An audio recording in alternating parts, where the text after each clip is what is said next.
Stewardship with SNB.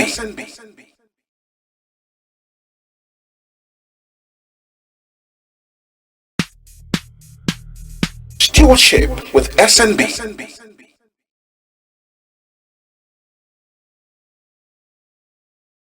Thank you for joining us on the program Stewardship with SNB on RTV. This program is watched only on GoTV channel 142 and Start Time channel 113. You can also join us on our social media handles such as YouTube and Facebook at RTV Online. My name is Solomon Nelson Brent. Today our focus will be on local government administration. Of course, all over the world, local government administration is mainly established to bring government closer to the people and to also bring development to the doorsteps of the local people. When this fails, governance is said to have failed at the national and of course at the sub-national levels. Today, the moving camera lens caught up with the administrator of EMOHUA local government area who will do justice to how far he has administered the place called EMOHUA local government area. I'm pleased to announce that Barrister Franklin AJINWOR, the sole administrator of EMOHUA local government area, is our guest. Administrator, welcome to the program. Thank you very much. You're welcome. All right. What sort of reception did you receive when you took office, and what has changed? Thank you very much. When we arrived here, actually some few workers from ground, the very first after our inauguration, we came to the council, to the cabinet secretariat, the rest of us on ground. Quickly, without wasting time, that was a Friday, the Monday we were very workers, and we told them, made them understand that for us, our administration is not going to be business as usual as they were doing. Because if you know EMOHUA local government before now, you see that they come here, you meet little or no person, very few persons. But I told them, I am a career administrator. I grew from the system of the habitat, from the system. I was the labor leader for decades, so I know what the system looks like. And as an administrator, you cannot administer the people when you are not on ground. So the first thing we did was establish contact again with their workers and with our people here in the world. We talked to the workers, they begin to come to work. Well, I don't blame them, as a matter of fact, because the administration that left before the immediate one had good intention to modernize structures in the local government secretariat headquarters and started rebuilding, and that displaced most of them. And that administration was fast moving to put the secretariat administrative block functional before they left. Workers do not have where to stay. For that reason, they stopped calling. Well, the administration that came after that one, well, we have expected, the first point of focus would have been how to complete that administrative block so that workers can return and be able to do their work properly. Unfortunately, that was neglected. But when we came, we talked to the workers. You need to come. And then to make sure we achieved that, I told them, my own system is not going to be business as usual. Work from the hotel, work from your house, no. I must come here. If there's no building, I'll work from under the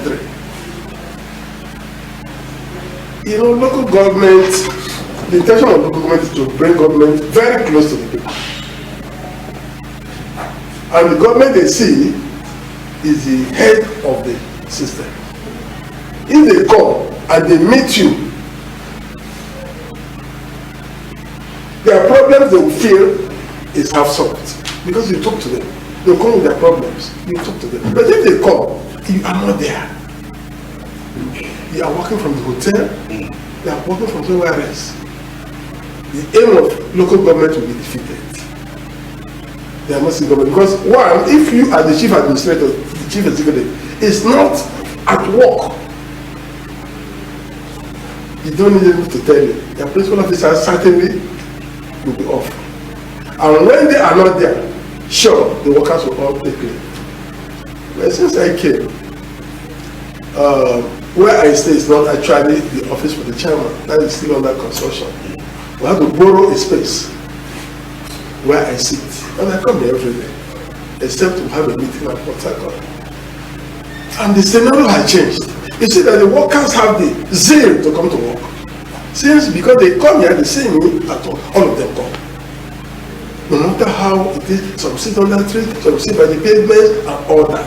They have that zeal to return. So we've been able to return what the local government administration ought to be to the system. First and foremost, that's one impression I had. And then the natives, the indigenous of the AJs too. Since then, you come here. In fact, today I don't know what I may be because of their presence. If not, you come here, can't enter here. They stay, we walk till about 7 every evening. The crowd, they come, they're excited. They want to meet their government. They want to discuss their problems. And that has been the situation up to now. So for us, I think we've been able to bring back governance to the local government area. Interesting. Could you share with us the assets and liabilities you inherited? I mean, movable and immovable assets when you resumed office. Well, the assets and liabilities I inherited. First, I inherited this workforce.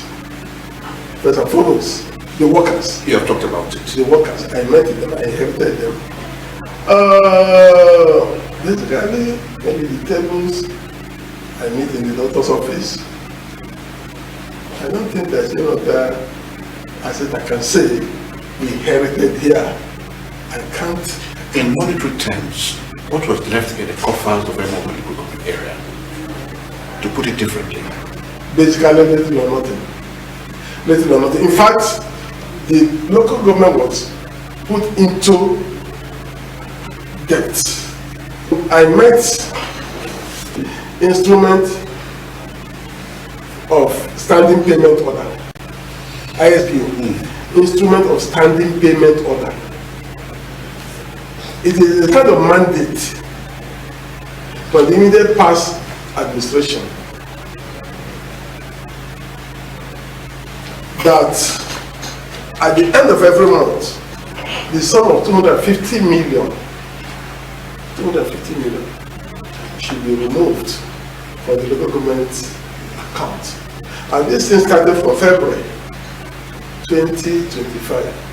And from the record I have here, it has to continue till February 2026. Yes. Every month. And if you know how the local government system works, we depend mainly on our location.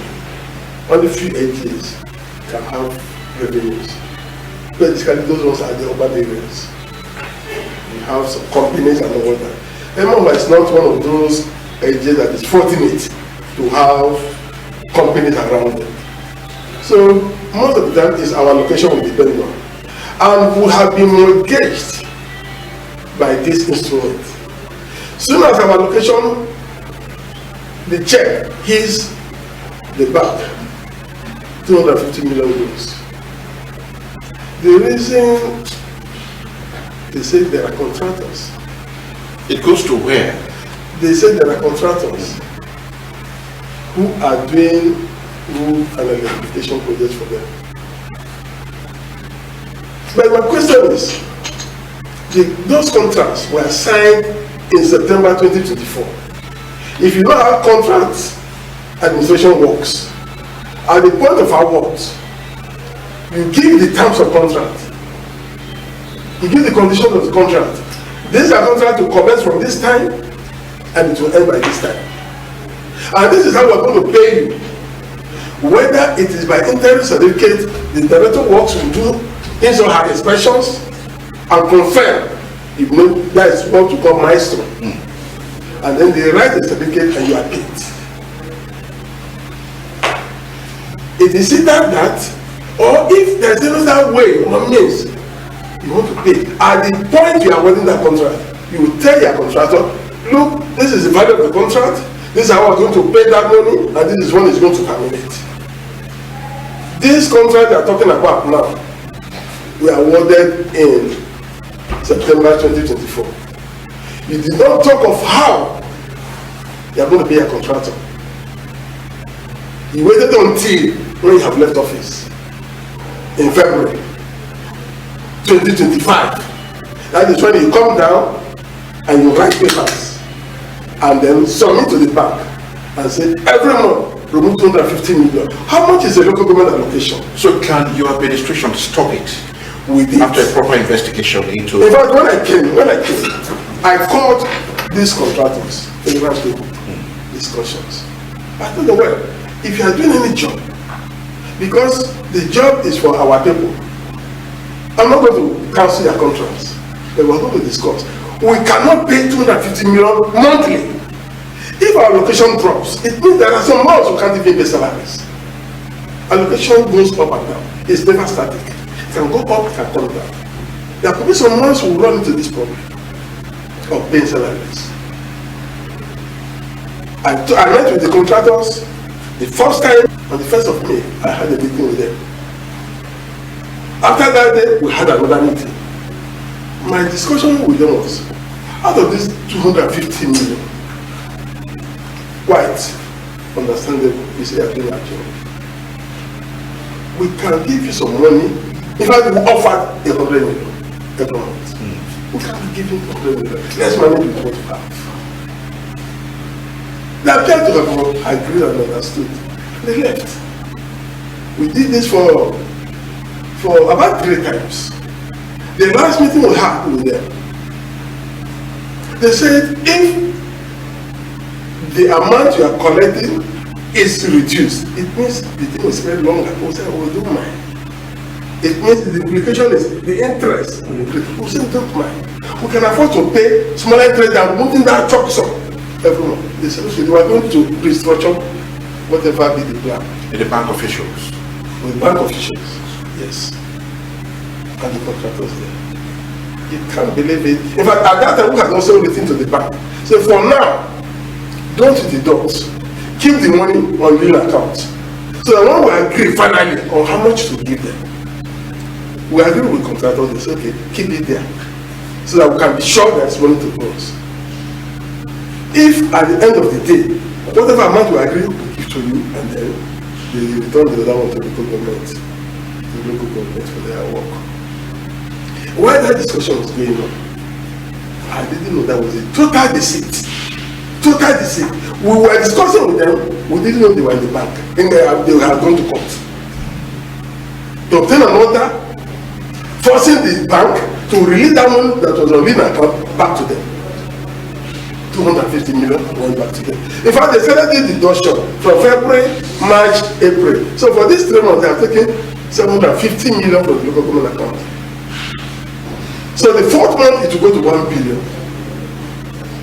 And it will continue. Administrator, are you referring to the past administration? Immediate past, yes, immediate past administration. The immediate past administration. And we've been talking. And we didn't say, ordinarily you have the right to say, these jobs, suspend for now, let's review it. But because it's a job they're doing already, we say, let us talk on the terms of payment. So, in other words, he did not receive any money, no money was left behind for you to start work when he resumed office. What we even receive is debt. Where is the debt? You have said so. Now, you've been talking about the wrongs of the past, immediate past administration. Could you tell us your contributions to the overall development of EMOHUA? When we arrived there, first and foremost, no development can go on in a situation where you have insecurity. We came on board there. We have some communities that have been dealing with crisis. We met with the first community. That was the Ruben community. We met with the chiefs, we met with the elders, and we met with the youths and their security vigilantes. Nobody there. Because before that, at that time, they said that the community was in that crisis that nobody could even stay around.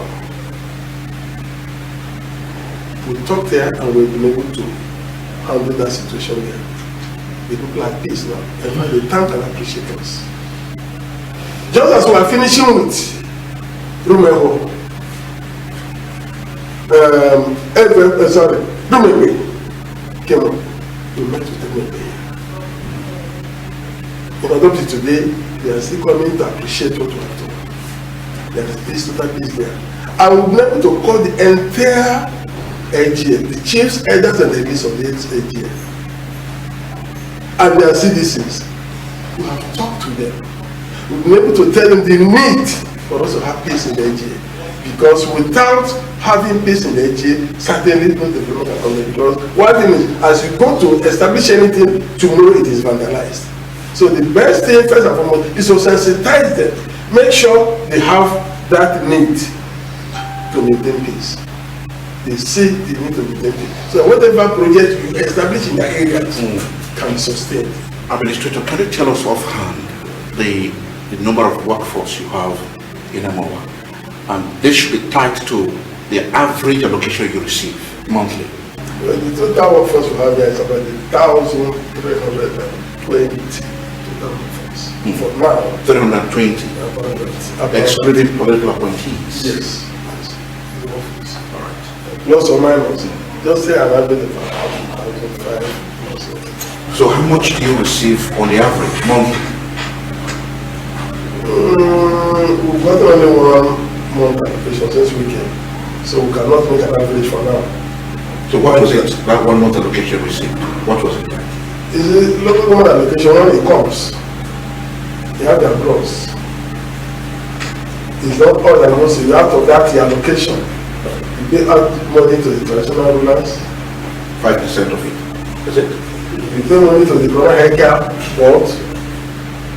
You pay money to the Local Government Service Commission. They are deducted from source. You pay money to, there are statutory payments.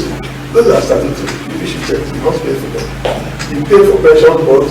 You pay for training fund and all that. So, by the time you look at it, what you see normally on the net is not what you get as allocation. Because what appears on the net is what they call gross. But there are these statutory payments that must be made. So you don't have a figure? Well, I cannot make a very long. But then maybe I need my treasurer, but I will make all the devotions and be able to say what actually is balance. So when we started this interview, you told us that when you resumed office, the workers were happy. And yeah, what did you do differently from what others have been doing? At least if not for any other thing, we've been able to make them have that sense of belonging. Their salaries, some areas of salaries they were going to be able to pay the increment. The health workers, as we came, that was the very first month we came. Health workers got a new salary structure. They got cohorts.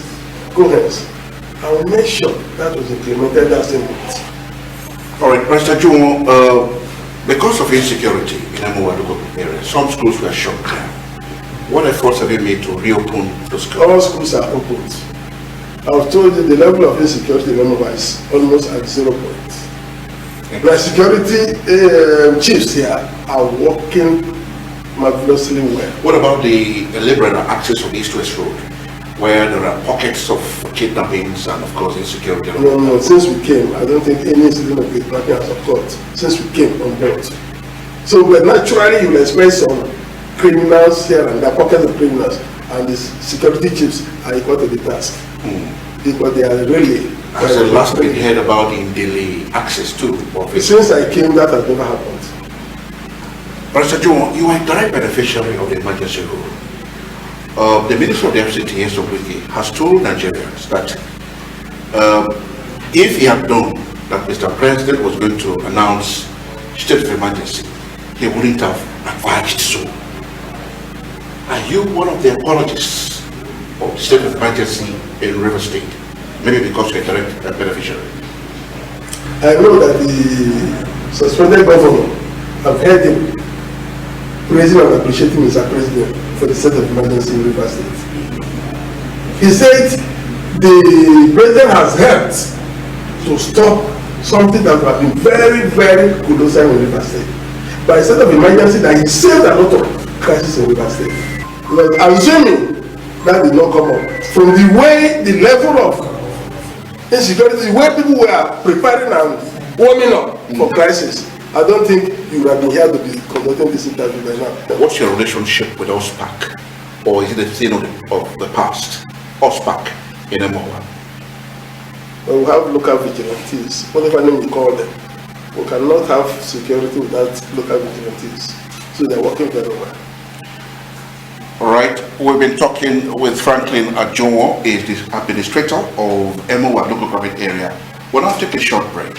When we return, we'll talk more about local government administration as it affects EMOHUA local government area. Stay with us. Stewardship with SNB.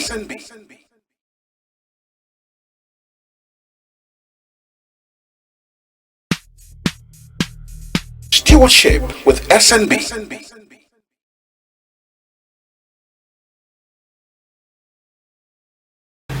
Well, if you have just joined us, the program is Stewardship with SNB on RSTV. This program is watched on GoTV channel 142 and Start Time channel 113.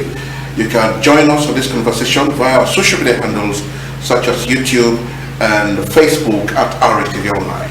My guest has engaged the sole administrator of EMOHUA local government area, Mr. Franklin AJINWOR. Minister, welcome again to our program. EMOHUA was listed as one of the poorest in the state in terms of per capita income. What are you doing to lift people out of poverty? I'm telling you that all our people are very hardworking people. They are farmers, they are fishermen, they are traders, and a lot of them are good welders and all those artisans. So you can't read them over.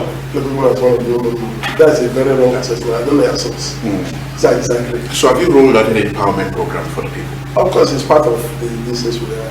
Part of what? Part of our plans. We have our development plans. So you haven't done any for now? No, we are just about 1 month in office. And the administration has said bring all their plans, to the state for approval. That will be by tomorrow. Empowerment program is part of it. And then we know we are going to skill acquisition is part of it. All those ones are on ground. All right, let's leave those areas and turn to health. How many health centers are there more in the local government area? And how many of them are functioning optimally to your knowledge? Basically all of them. Basically all of them. Basically all the health centers are functioning. Basically all. Have you gone around taking an assessment? Basically all are functioning. Apart from one at almost there. They are finished and then it's just for furnishing. You finish it, it's just for furnishing. We need to put bears and a few other things we need to put. So talking about health, are you making an effort to ensure that human wastes are properly disposed in accordance with world practices? Because some persons defecate in open areas and all of that. It's not applicable to us. It's not applicable here. Move from here, I can't see all that. No. You will be sitting in the office to No. taking time to I am telling you now, we can take a vehicle and move around. You can't see that there. Apart from this animal waste. Human beings, never people like this people. Very civilized people. So what will happen when you eventually leave office? Will the people be happy? Or will Very, very happy. That is the sense we must remember us. Our impact must be first. We must make our marks. They will see it. So what will the people remember you for upon leaving office? One, we'll be able to make the people know that they have a government. The people will always know that the government exists for the rural people. Because we'll be able to make some impact on them. Any moment from now, once our projects and programs are approved, come back at the next 1 month, you'll see it. All right, let's take a look at the educational sector, the secondary schools, the primary schools, and all of that. Some are said to be dilapidated, others are having people sit on the floor to learn and all of that. What are you doing in that direction? Or you've not also gone around to see all of that? Well, for secondary school, though we cite it because it's our AGA, but that is basically the responsibility of the state government. But primary schools, this is how this is function. You have tertiary institutions, whether primary, whether it is school, whether it is hospital, whatever. If it is tertiary, that's for federal government. Secondary, whether it is a health center, whether it is hospital, whether it is primary, secondary school, or that's the state government. But those ones that you have primary, those are responsibilities of the local government. And we are doing our best. We are able to, I told you, we've been able to go around. We met with the communities here some few days ago. We've been able to know what their needs are. We know the schools that we may need to put one or two things in them. But almost all the schools are functioning. You know, people love education. So it's not a place where you make them suffer for any reason whatsoever. They love education. So anything that is a challenge is part of our plan, the implemental plan. We have rolled them out of it. Pastor Franklin AJINWOR, you have tasted power. You have also tasted money. Would you be tempted to vie for any political office after now? We are here. I'm here as a technocrat. And that is what I'm doing. So we can't begin to talk of power and vie for no one. Let us finish this assignment that is before us. A technocrat that has tasted power and money Money where? will be thinking of the next line of action. Maybe you wouldn't know. A technocrat, I was a civil servant. Where did the money come from? What money? What money? Local government money. No, they are here to work in the people's money. That's why we are crying that you remove 250 million from our account, we won't be able to do something for the people. What money are you wasting? So, talking about the 250 million naira that is being deducted from the local On monthly basis? Yes. Have you reported this to the state administration? Of course I have. I should do that. What was his response? I've made my letters, I've made my official reports. It's a response which I hear. It's not my money. Some people send me here. Say anything I say, I must make my report. I have. All right, before we draw the curtains, how many wards, how many communities are there in the EMOHUA local area? And how far have you touched the lives of these people in these areas?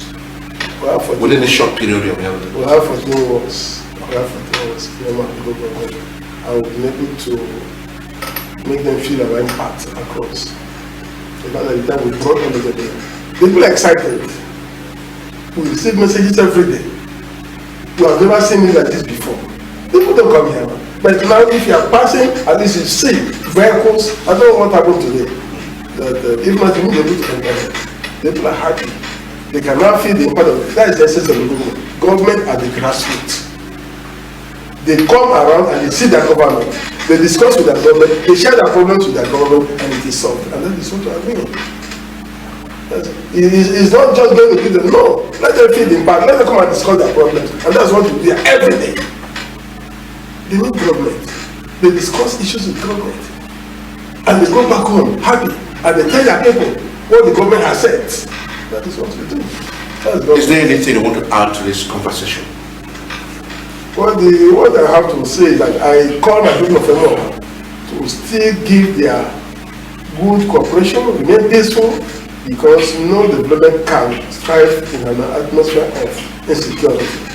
So let the security we enjoy now, let the peace we enjoy now be sustained and be maintained. Well, Pastor Franklin AJINWOR, the administrator of EMOHUA local government area, thank you so much for your time with us. It's a pleasure. Thank you. That's our program. Join us again same time. We shall bring you another guest on a different platform. My name is Solomon Nelson. Bye-bye. Stewardship with